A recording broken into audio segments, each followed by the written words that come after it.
கரூர் மாவட்டத்தில் பல்வேறு பகுதிகளில் தேர்தல் மேற்பார்வையாளர் வெங்கடாச்சலம் ஐஏஎஸ் நேரில் ஆய்வு செய்து வருகிறார். கரூர் மாவட்டத்தில் வரும் 27 மற்றும் 30 ஆகிய 2 தேதிகளில் உள்ளாட்சி தேர்தல் கரூர், கடவூர், தோகைமலை, குளுத்தலை, காப்பர்மத்தி உள்ளிட்ட 8 ஊராட்சி ஒன்றியங்களில் நடைபெற உள்ளது. இதையடுத்து இன்று மாலை 5 மணி வரை வேட்புமனு தாக்கல் தீவிரமாக நடைபெற்று வரும் நிலையில்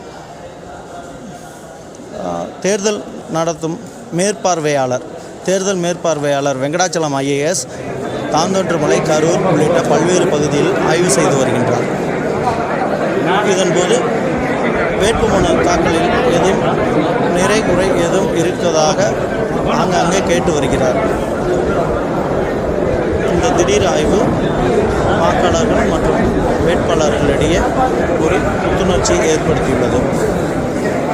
தேர்தல் வேலைகள் படு தீவிரமாக கரூர் மாவட்டத்தில் நடைபெற்று வருவது குறிப்பிடத்தக்கது.